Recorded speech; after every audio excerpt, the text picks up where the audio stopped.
Hey family, it's Rhae and I'm back with another word. This word, I'm going to get straight into this word. The Lord gave me this word last year in 2022. He gave me a dream in June and then he confirmed it. He kind of like completed it for me in September of 2022. He just brought it back up to me June 28th of this year, 2023. And so this is the dream. I'm going to start with the dream. Like I said, I had this dream June 13th of 2022. And I do want to add that this dream does feature a specific family, specific individuals who I know, who I'm connected to. So I'm going to use discretion with like their names and stuff like that. I'm going to get to this dream. It was a beach setting and it seemed like there were bleachers or a set of like stands, like bleachers there sitting in the sand. There were 3 daughters. So the family, there were 3 daughters and they were sitting on different rows of these bleachers. I just remember seeing the mom walking on this brown wood type platform like a pier. She was almost at the end of the pier, about to step onto the sand. As she was almost to the end, walking onto the platform, this huge wave came and pushed her. The children were screaming at people to move so the mom could hurry up and cross before the wave came, but they didn't. So the wave hit her. She ran in the way, like her feet moved fast to keep up with the sudden push so that she wouldn't fall, but it pushed her off the other side of the platform and she fell really hard. Like when I say really hard, like she fell really hard. Like she slammed into the ground.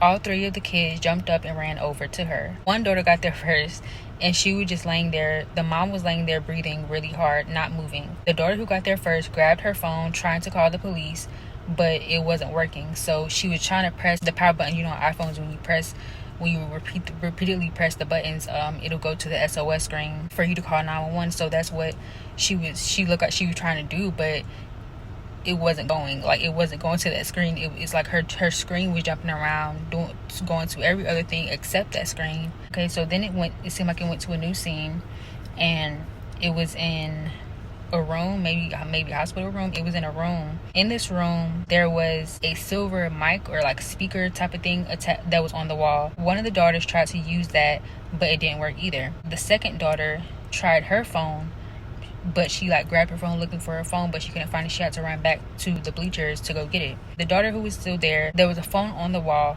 She picked it up and was finally able to call 911. So she called 911, and then when they answered, they said her name as if they knew that she was going to call. You know, they specifically said her name, said, "Hi, blank, how can I help you?" And so she told the operator what happened, and she asked the operator to send an ambulance and police. The operator said okay and asked what room. The room was number 976, and that was the end of the dream. Okay, so first off, the Lord led me to look up 976 in Strong's, which means a tried stone. So a tried stone. But before I get into that, because these words are going to be significant in the scripture that I read, he led me to 2 of the words in the scripture I like these words. Okay, so the first word was repose, means a state of rest, sleep, or tranquility. Then tranquility meaning a peaceful, calm state without noise, violence, worry, etc. So I'm getting to the message first. So but scripture was Isaiah 28. So it says, leaders in some form of authority, family, work, leaders of a pack or group of enemies, people who created havoc against you within a community, those who came against you spiritually behind closed doors or in the physical. They were instructed to leave you alone. They were instructed to help you. They were instructed to turn from their ways and stop what they were doing. They would not stop. They didn't leave you alone or keep your name out of their mouths. They wouldn't stop monitoring. Some were instructed to stay away from you, as in to stay out of your life. They didn't. They kept popping back up, trying to test or tempt you, disrespecting your boundaries. Some people were instructed to help you with whatever resources they had that you needed. By help meaning to give unto you without requiring something in return.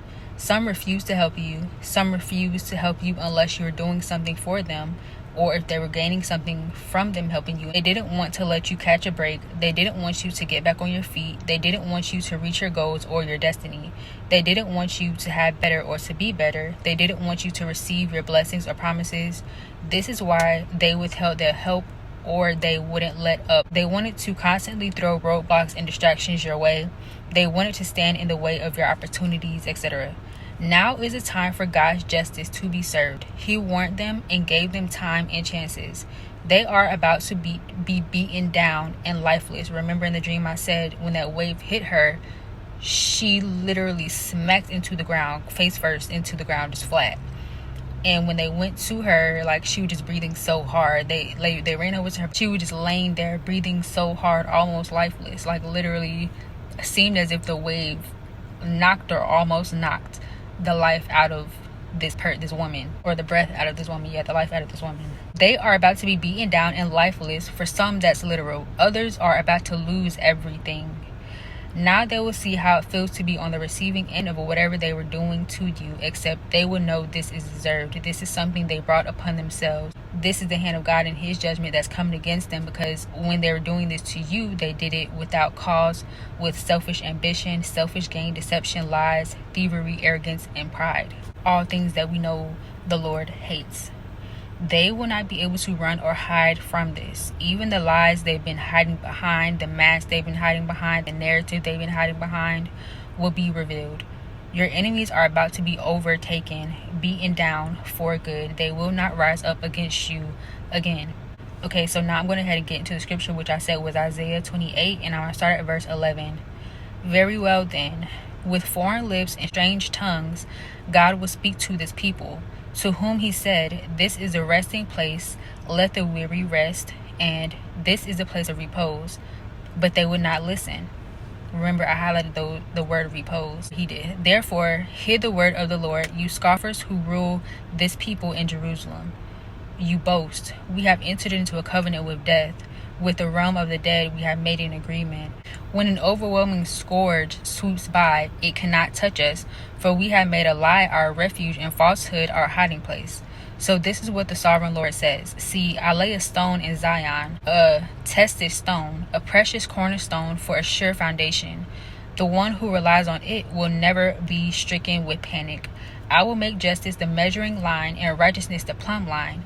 Hell will sweep away your refuge, the lie, and water will overflow your hiding place. Your covenant with death will be annulled. Your agreement with the realm of the dead will not stand. When the overwhelming scourge sweeps by, you will be beaten down by it.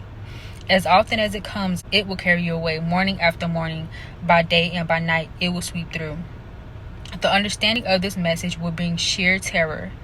The bed is too short to stretch out on, the blanket too narrow to wrap around you. He will rouse himself as in the Valley of Gibeon, to do his work, his strange work, and perform his task, his alien task. Now stop your mocking, or your chains will become heavier. The Lord Almighty, has told me of the destruction decreed against the whole land. Listen and hear my voice. Pay attention and hear what I say. So yeah, this word is for the children of the Lord. Also, 9:11 makes me think of Psalm 91, the verse Psalm 91. So I don't have it here, so I can't read it to you, but I'll put it in the description box. So meditate on these two scriptures. Take this word back to the Lord. Test the spirit of this word and make sure that this word is for you. I ask the Lord to give you further insight, clarity, details, and instructions specific to your individual situation. If you know anyone who may need to hear this word, please share this word with them. If you're new here, please subscribe to the channel. Don't forget to like, comment as well. Hit that notification bell if you're new here so that you'll be notified of any future uploads when I post. And I'll be back soon with another word.